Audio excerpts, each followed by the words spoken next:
I'm so excited that I have a Patreon, and this is specifically just for you guys. These videos are for the patrons only. It's $5 a month. If you think of anybody who would want to be, or who would benefit from these videos, send them on over here and have them become a patron, and they can have all of the videos for just $5 a month. And then on top of it, you also get 10% off of your readings, your first 3 readings, and also you can get my merch and see my merch. I also want to let you know that these videos were recorded prior, about a month ago, on Facebook Live, so some of the quality and some of the audio may not be up to par, but you should still be able to hear everything and see everything, and it will be edited just for you guys, okay?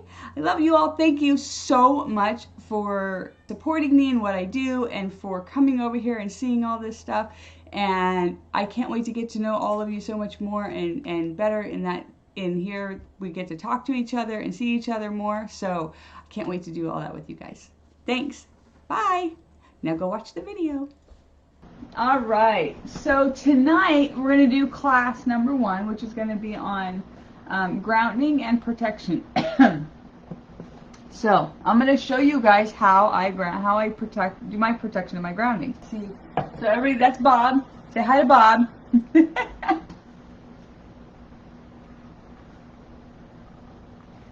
This is called a Tibetan singing bowl. Now see, my puppy chewed my mallet that goes with it, so it doesn't make the nice pretty ringing sound anymore that it should.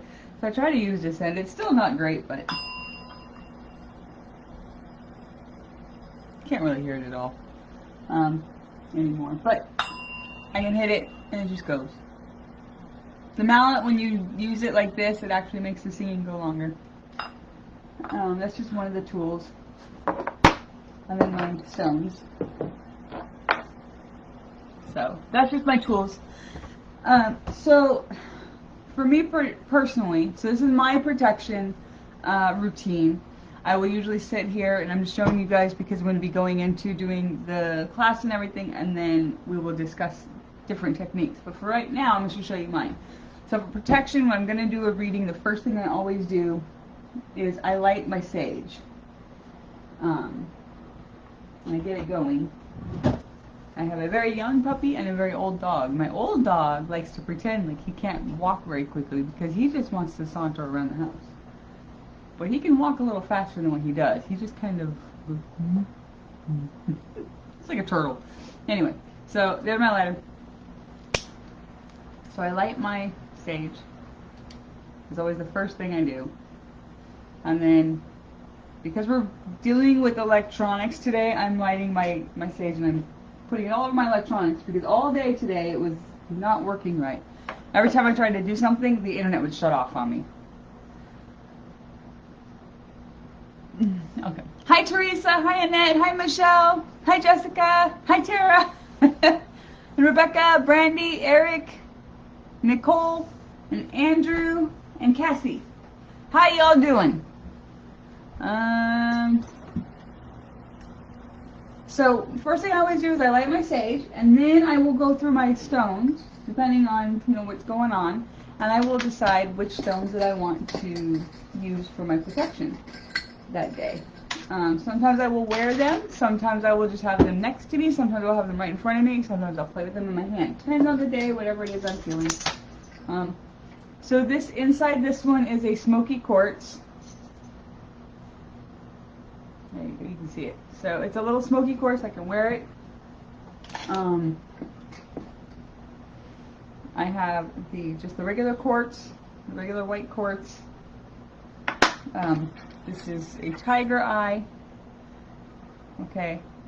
So I'm not going to go over what all of these do. We can Google that later, or we can do a whole nother thing sometime of all the crystals and stuff that I use and what they all do. But I'll give you the gist of the ones that mean the most to me. Like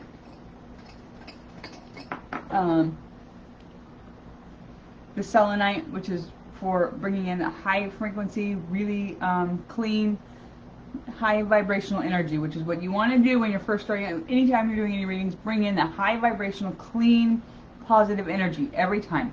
So this is one of the ones that I always have with me. And then this is the Tourmaline. The Tourmaline has the grounding and the protection type energies around it. So these are really important for what we're learning today. And then this is Dalmatian Jasper, and it is good for balancing. That's like the different colors come together and they balance really well and keep you balanced. And then the amethyst. So amethyst is always really important to have. It brings in the intuition with your higher frequency energies. So it helps with the intuition and your gifts and the universal energy that you use to bring in all that good stuff and the positive and the love and the light and all that. Bring it into your soul. That's what that's for. Hi Destiny. Hi Bertus. Hi Kara. So that's the first thing I do is I always light my sage, and then I grab my crystals and I go with them. I make these and I sell these bracelets. They have my favorite things to do readings with is the lapis lazuli, which is for intuition and grounding. The rose quartz, which brings in all that love, as much love as it possibly can. It can be carnal love, it can be universal love, whatever it is. It's just straight love, right? And then the amethyst, which brings in the positive, good vibrational energies, along with the intuition. And then this is black jasper, which is helping with the grounding and the protection. And then a little charm that I just like. I have a bunch of charms that I make these out of. So that's something that I will wear a lot when I'm doing readings, and it just helps to calm me, bring me down, center me, and get rid of the negative energies and bring in those positive ones.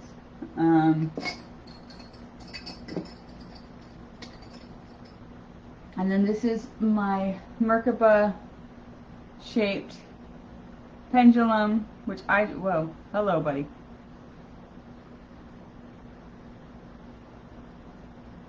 Thank you. It's got a lot of energy in it. The minute I touched it, it just went crazy the very first time. Can you show these fine folks a yes, please? So yeah, it's got a lot of energy. It does go pretty quickly.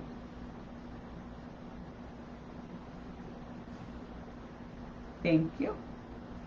It's going kind of crazy. Okay, stop. So, can you show them a no?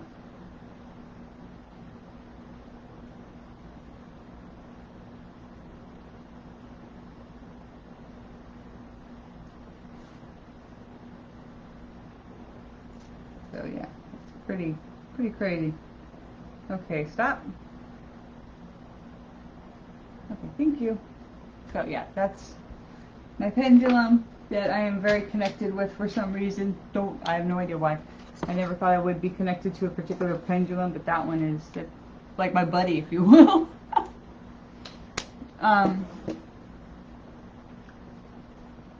Yeah.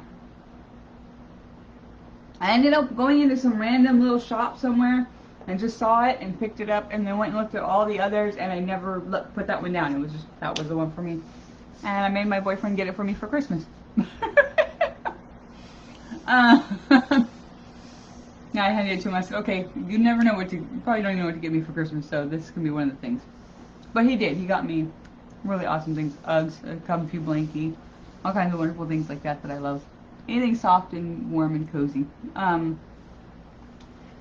So that's some of the tools that I have here that I start off with my grounding, and then I will sit here and I will make sure that my bubble is solidified, that there's nothing coming in, whether negative or positive. When I'm starting to do mediumship readings, I just put my bubble up and I tell there are 2 spirit guides that I have. I mean 3 now. 3 spirit guides that I have that help me with the readings, and they're allowed to be in. And they go out, they go get the soul that I'm looking to talk to, and then they bring them in, and then I talk to you guys through that way, and that's how I do that. But because we're empaths, right? So the most important thing that I discovered when I first started out with all of this, I found out I was an empath, and I had to learn how to ground and how to protect myself. The very first thing, the first technique that I used was the bubble technique. And it worked really, really well for me. It may work for you, it may not work for you. Everybody is different, so everybody always will find something unique. But what I do is I sit down and I close my eyes and I imagine myself wherever I need to be. Usually I end up in some dark space of like out in space, if you will.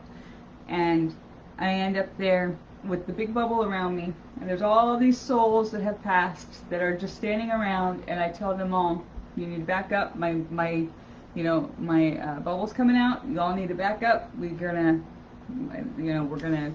do readings now, and it's time for you to keep your energies away, right? Now you can do that with just anybody at any time. Sit down. It doesn't take very long. Just sit down. Breathe in. Breathe in the good shit. Exhale the, breathe in the good shit, exhale the bullshit, right? Breathe in the good shit, exhale the bullshit, right? And when you do that, for me, it takes me a couple times of doing it, and then I'm like, okay. And then I sit there, and my bubble comes up. And I had to originally start with just a bubble. All spirits, all things were out of the bubble, and only I was allowed in, so I could feel my own emotions. What am I feeling right now? Okay, I'm feeling excited, I'm feeling tired, I'm feeling drained, I've been at work all day, but it was my emotions, nobody else's, mine. And I had to learn that, I had to learn who I was and what I needed in life by doing that. That's okay. So, and grounding helps you to do that. How did I know your spirit guides were okay in the beginning? So before I knew anything about spirit guides or any of this, I found out I was an empath. So before I even learned about spirit guides,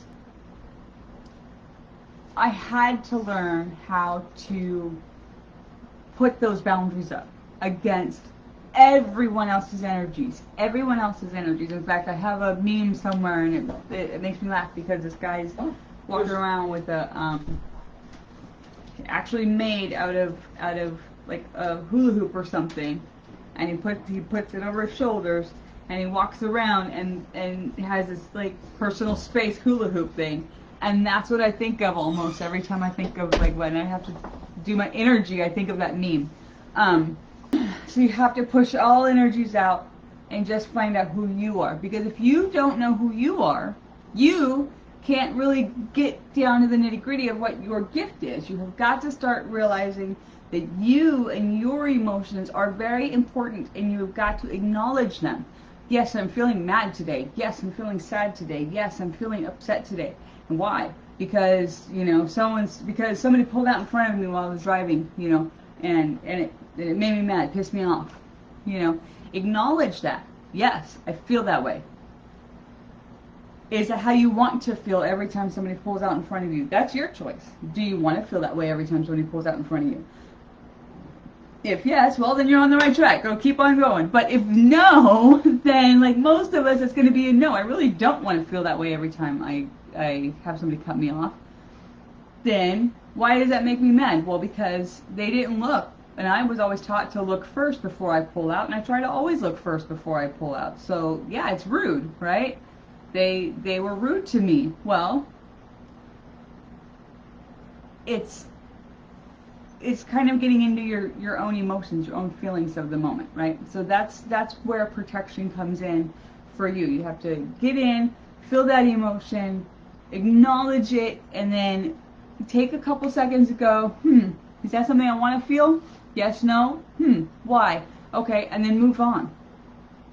Don't dwell on it, because then you're either going to get really depressed about yourself, or you're going to feel like, well, fine, everybody else can just do what they want, and I'm just going to sit here and be a bump on a log. No. It's not what it's about. It's about acknowledging that you have that emotion and acknowledging how you feel about that emotion.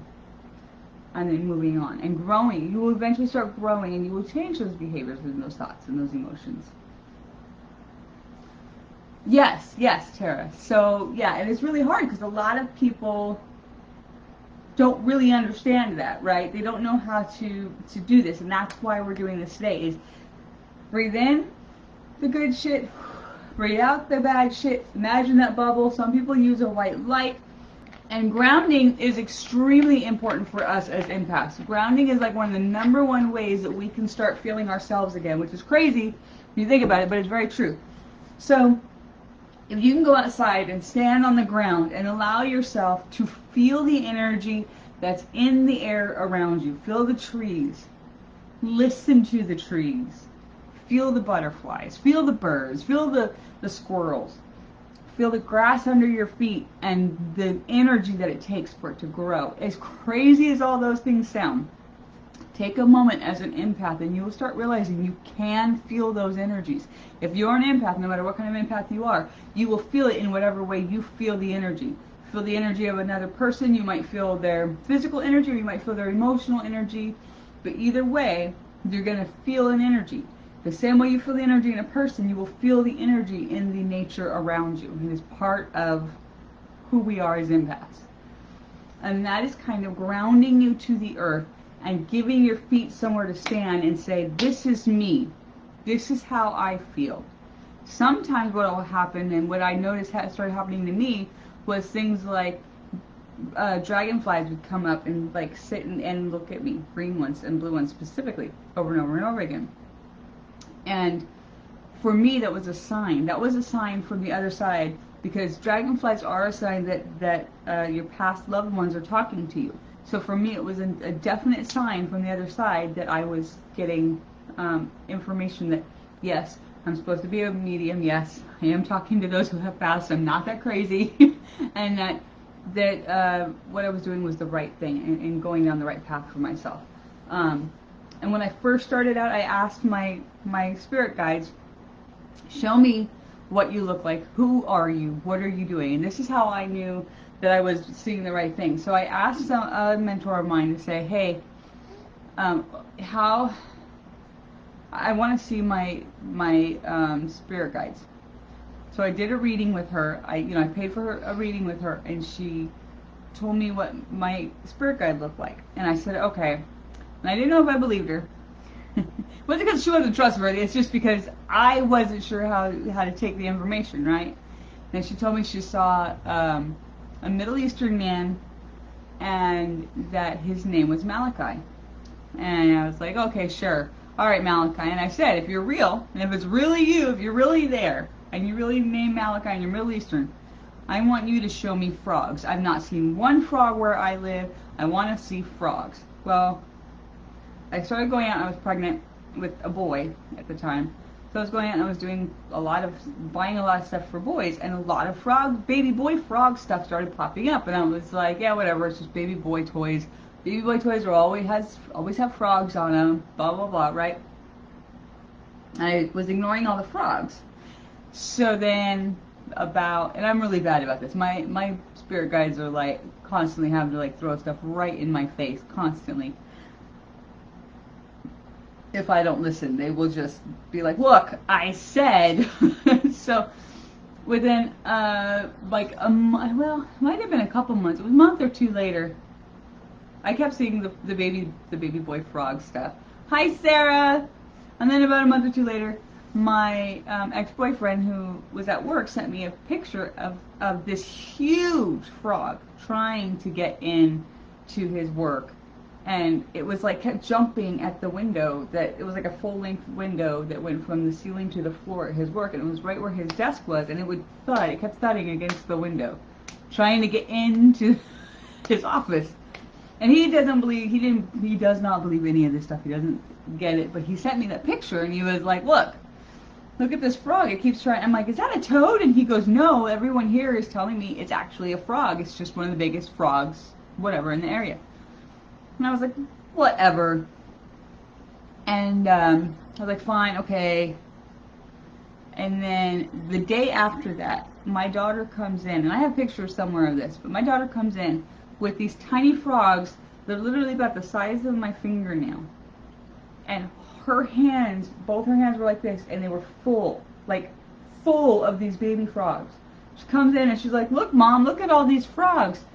And I started busting out laughing. I was like, okay, Malachi, I get it, you're real, I get it, I get the frog thing, okay? And for like 3 days, the frogs were still around. And I was like, okay, you guys, I get it. All right, I believe you. Yes. Yes, Johanna, you can get it back. It's very, I don't want to say it's very easy, because it's not very easy. It does take some work. But it's very easy to lose it, because if you tell your spirit guides, or you tell the other side, hey, right now I'm dealing with something, leave me alone. They will leave you alone. Trust me, I've dealt with this. And I've had to do that for like quite a while with my health and everything after I had the baby. And it was good for me to back off, because I had to, for my health. And now I'm back. So, but for me, part of that grounding and understanding and seeing the signs, right? I wasn't seeing the signs I was supposed to be seeing, because I wasn't grounding every day like I should have been, right? And I was like, okay.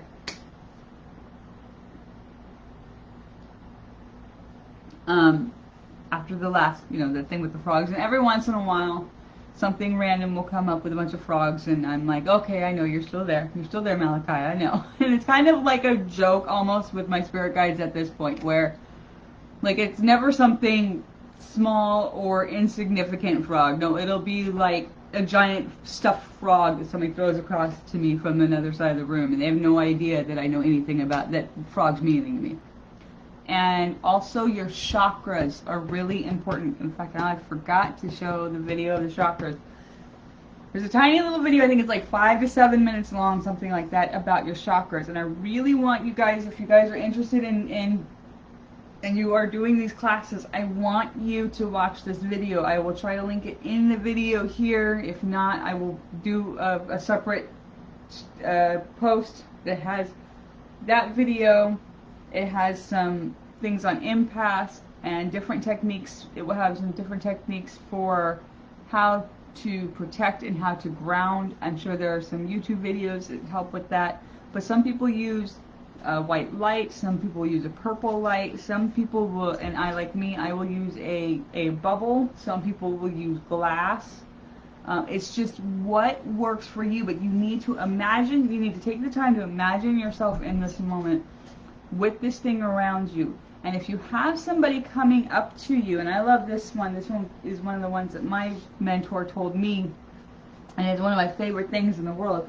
So if somebody is coming up to you and they have a lot of negative energy and they're coming at you, and as an empath, we always want to just absorb it and then react, right?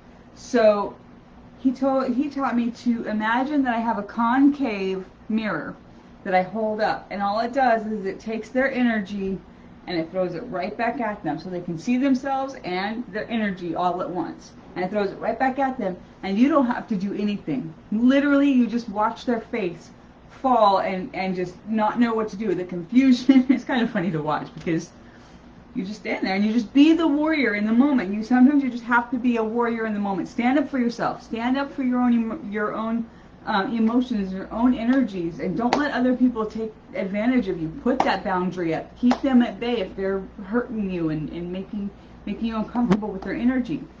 And use that mirror every time you need to. Just lift it up and put it up to them, and don't say anything. Just look at them. And then they don't know what to do. They really don't. They just kind of sit there and they kind of hem and haw, and then they end up going away because they don't know what to do. How do I protect myself from bad energies? Number one is you need to 100% believe in yourself that you are not willing to put up with lower frequency energies anymore. That is the number one thing. You have to be willing to tell yourself that you will only deal with the higher frequency energies and you will not put up with the lower frequency energies anymore. Those bad energies need to leave. They need to leave you alone, and they have to listen. Yeah. It's a hard one.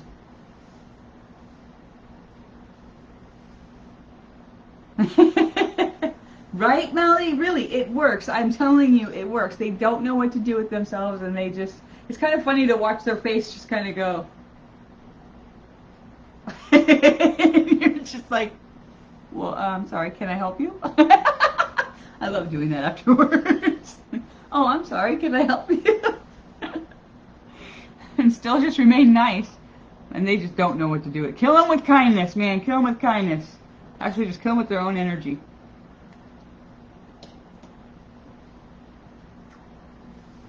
And then... trying to think of... Let me look at my notes real quick. Make sure I... Okay, that's the other thing. Your intentions. That was the part that I missed that I could tell. I was like, there's something I'm missing. Okay, your intentions. Jade, so this goes along with your question too. Your intentions have to be of the highest and greatest good for everyone in the situation. That does not mean that when your intentions are that high, that everything's going to be perfect for everyone at all times. Like, everyone's not going to always be happy, and everyone's not going to always be in a good situation, and everyone's not going to be, you know, have their own house and all their money and everything else. Because sometimes bad things have to happen to good people for them to move from the bad thing to the good thing. Does that make sense?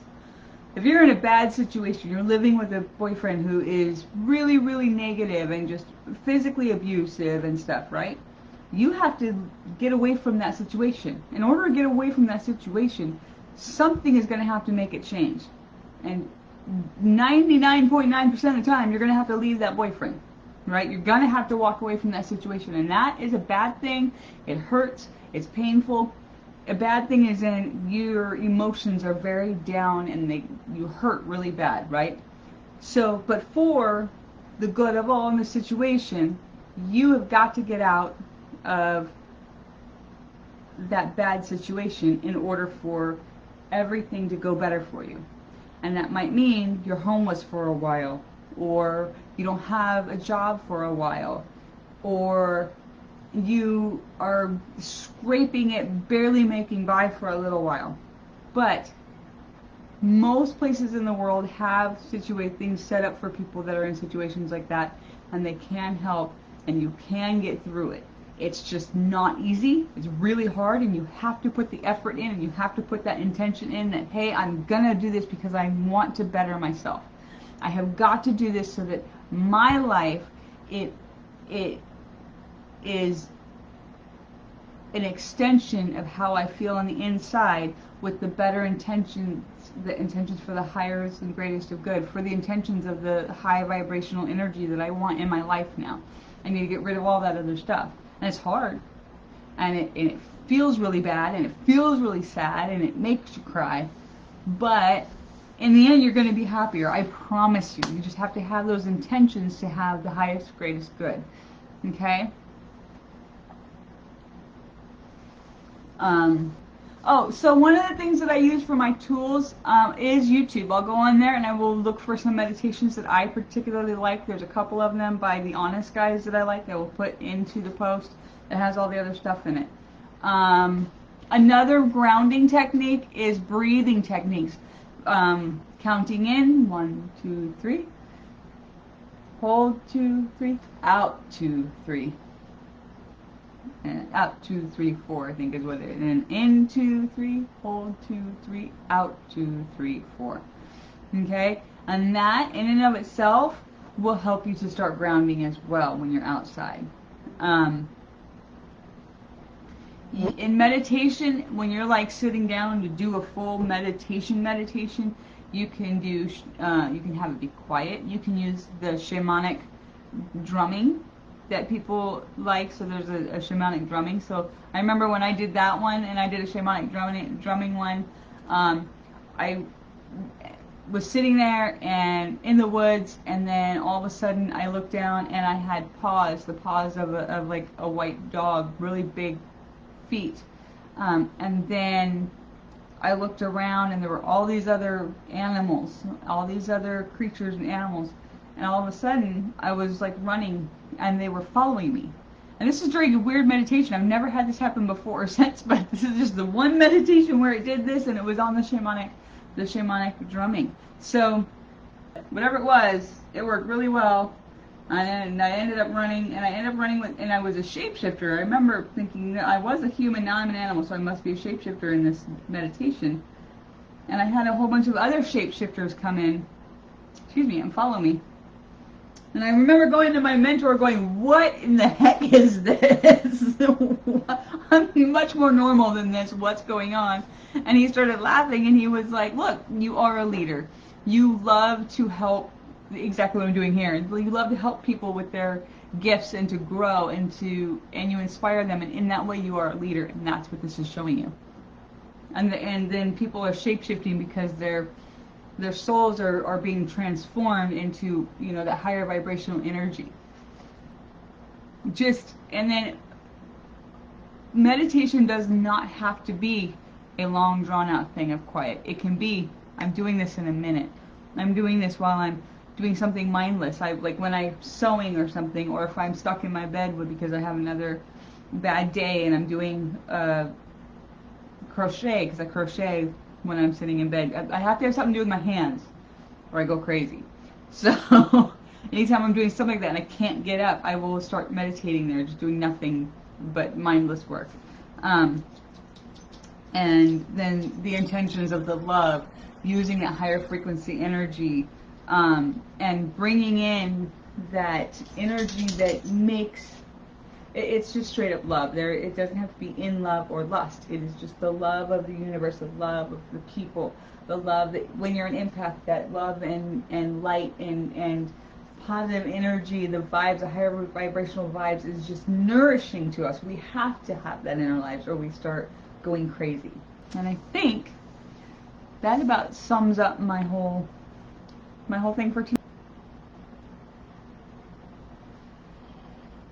Number one tip for meditation for me is going to be allow yourself to feel the emotion that you feel in the moment. When you're in the middle of meditation, feel it. Kind of mull over it a little bit and then let it go.